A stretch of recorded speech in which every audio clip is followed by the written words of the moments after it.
पूरे घर में हलचल मची हुई थी। कोई पर्दे बदल रहा था तो कोई नया गुलदस्ता सजा रहा था। अम्मा की आवाज़ रह रह कर पूरे घर में गूंज उठती, किसी भी चीज़ पर धूल नहीं दिखनी चाहिए। बाजार से मिठाई आ गई या नहीं? रूही को ये हलचल, ये आवाज़ें बहुत भली लग रही थीं। फिर भी हृदय में एक विचित्र सी उथल पुथल थी।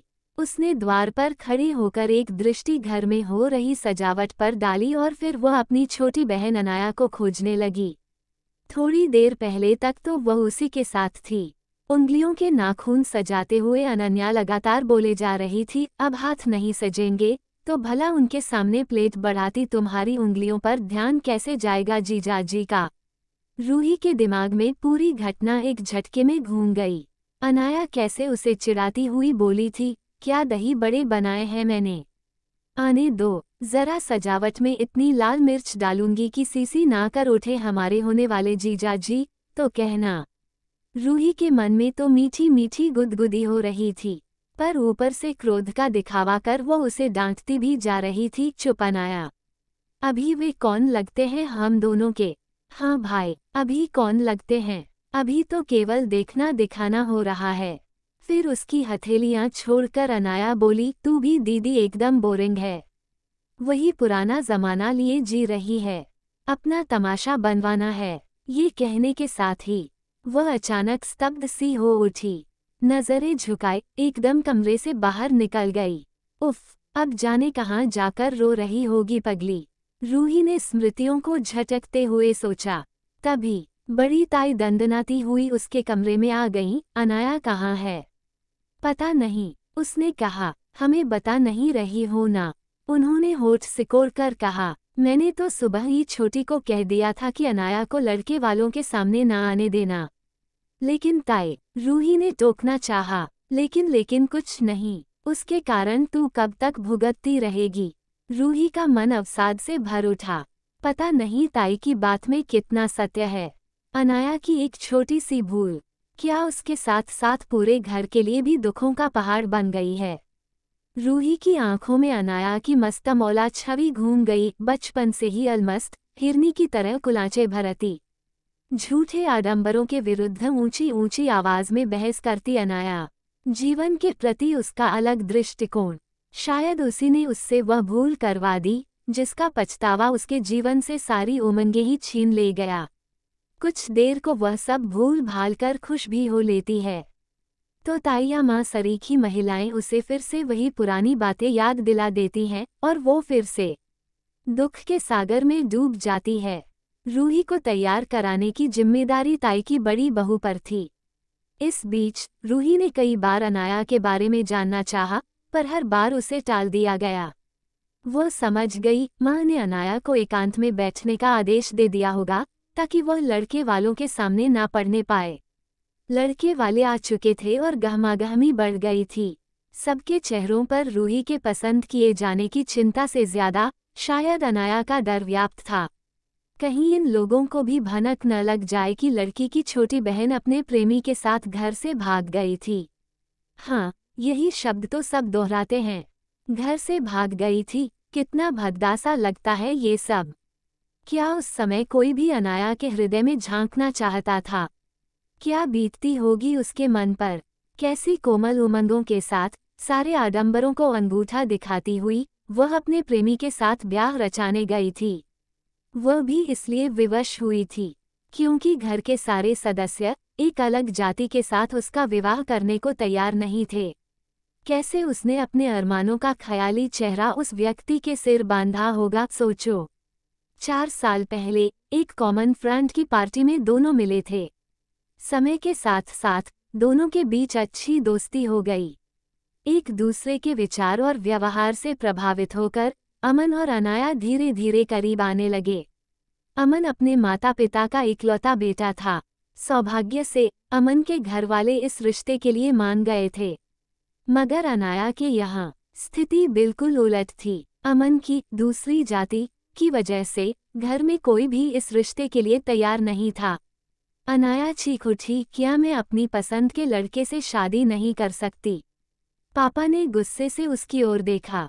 तब तक माँ ने उन्हें चुप रहने का इशारा किया और बोली, देख बेटा, तू अपनी पसंद से शादी तो कर सकती है, पर हाँ, लड़का अपनी जाति और धर्म का होना चाहिए। जी माँ, कहकर अनाया खामोश हो गई। फिर एक दिन वो जब घर से निकली तो सब कुछ बदल गया। अमन जल्दी जल्दी अनाया के लिए केक बना रहा था। दरअसल आज अनाया का बर्थडे था। अमन ने अपने ऑफिस से छुट्टी ले ली थी। वो अनाया को सरप्राइज देना चाहता था। उसने अनाया की पसंद का खाना बनाया, पूरा घर सजाया और उसके लिए एक खूबसूरत सी ड्रेस भी खरीदी थी। आज की शाम वह अनाया के लिए यादगार बना देना चाहता था। जब वह उसके घर पहुंची तो अमन ने खुद दरवाजा खोला। अनाया के अंदर कदम रखते ही झपाक, अमन ने पंखा चला दिया और रंग बिरंगे फूल अनाया के ऊपर गिरने लगे। अनाया को बाहों में भरकर अमन ने धीरे से कहा, जन्मदिन मुबारक हो मेरी जान। अमन का हाथ थामकर अनाया ने कहा, सच, तुम मेरी जिंदगी की सच्ची खुशी हो। कितना प्यार करते हो मुझे। ख्वाहिशों का आसमान छू लिया है मैंने तुम्हारे दम पर। अब तमन्ना बस यही है, मेरा दम निकले तुम्हारे दर पर। अमन ने उसके होठों पर उंगली रख दी। निकलने की बात दोबारा मत करना अनाया। देखो, तुम ही मेरी जिंदगी हो। तुम्हारे बिना मैं अधूरा हूँ। केक काटकर और गिफ्ट देकर जब अमन ने अपने हाथों से तैयार किया हुआ खाना डाइनिंग टेबल पर सजाया, अनाया की आंखों में आंसू आ गए। मेरा दिल हर बार तुम चुराते हो।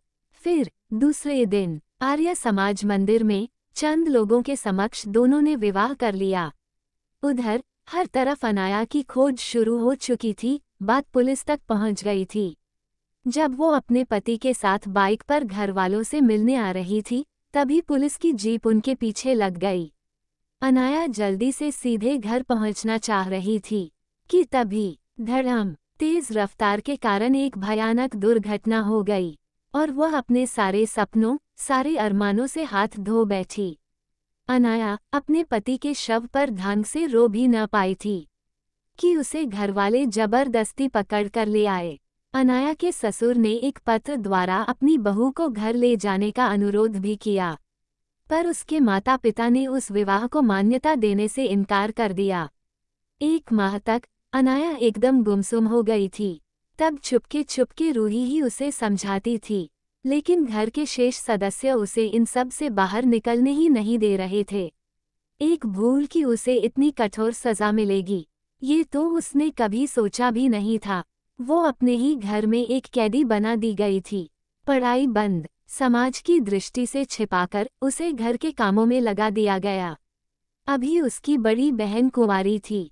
यदि अनाया पर कठोर अनुशासन न बैठाया जाता तो रूही का जीवन भी अंधकार में हो जाता।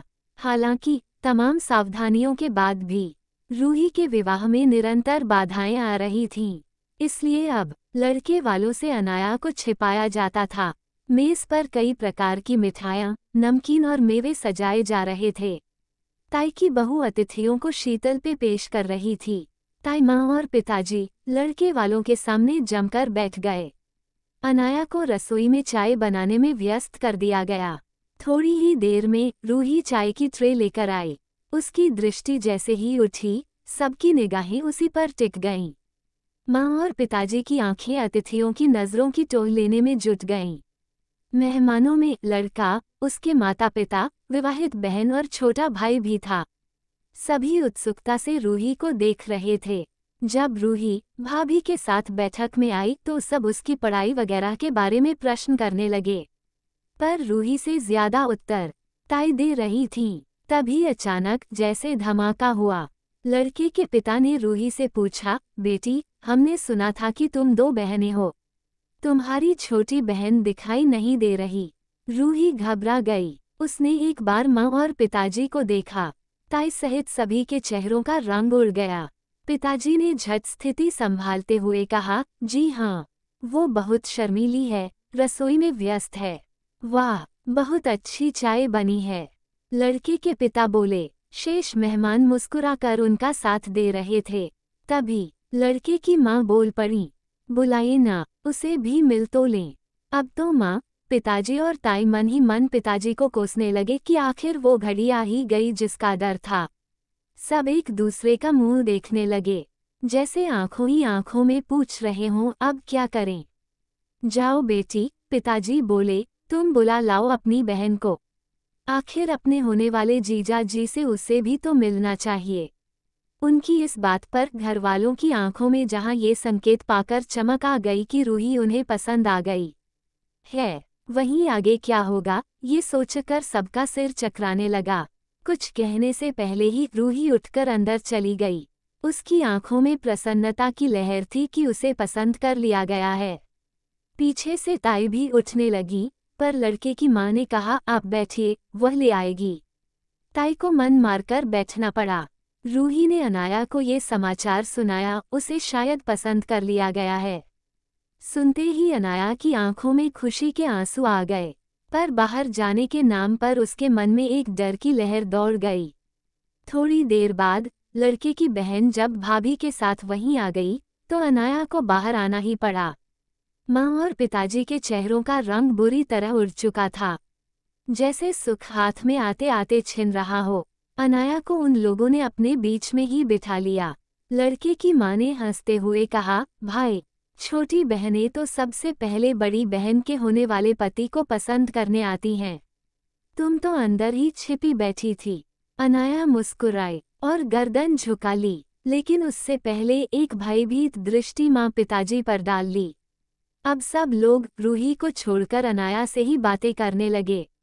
माँ ने घबराकर बात मोड़ने की कोशिश की, आप लोग मेज तक चलें, नाश्ता ठंडा हो रहा है। हाँ हाँ, वहाँ भी चलेंगे, लड़के के पिता बोले, लेकिन पहले अपने घर की सबसे बड़ी बहू से कुछ बातें तो कर लें। उन्होंने स्नेहपूर्वक अनाया की ओर देखा। अब तो माँ और पिताजी भय और आश्चर्य से एक दूसरे का मुंह देखने लगे। सोचने लगे शायद इन लोगों ने रूही की जगह अनाया को ही पसंद कर लिया है। तभी लड़के के पिता ने कहा, आप लोग मेरी बात पर इतना परेशान न हो। हमें मालूम है कि आपकी छोटी बेटी ने विवाह किया था, और जिस घर की यह बहू है वो हमारे अभिन्न मित्र ही नहीं, सगे भाई से भी बढ़कर हैं। अनाया की आंखों में सोया हुआ दर्द एक बार फिर जाग उठा। माता पिता की समझ में नहीं आ रहा था कि अब उन्हें क्या करना चाहिए। तभी लड़के की माँ ने कहा, हम मानते हैं कि अनाया ने कुछ जल्दबाजी की, पर एक भूल आपसे भी हुई।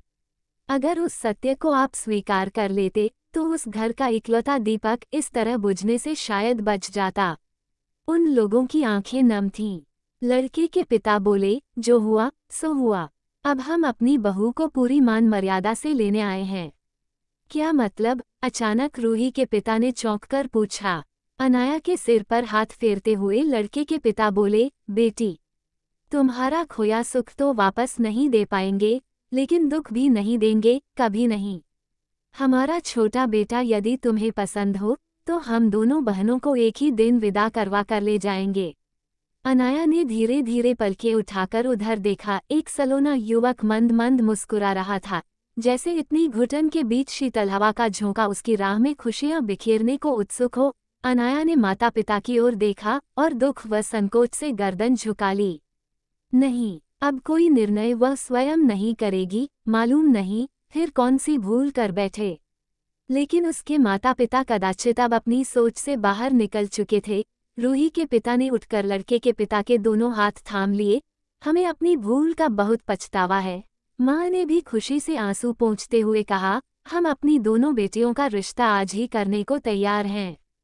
घर में अचानक ही चारों ओर खुशियां बिखर गई थीं। शगुन की रस्म से पहले साड़ियां पहनते हुए रूही ने अचानक अनाया के कान में कहा, अनाया, तेरे उसकी प्लेट में कितनी मिर्च डालूं कि जीवन भर सी करता रहे। दोनों खिलखिलाकर हंस पड़ी। तो बस आज की कहानी में इतना ही। कहानी पसंद आई हो तो वीडियो को लाइक करें और चैनल पर नए हैं तो सब्सक्राइब करना न भूलें। मिलते हैं एक नई कहानी के साथ, तब तक के लिए धन्यवाद।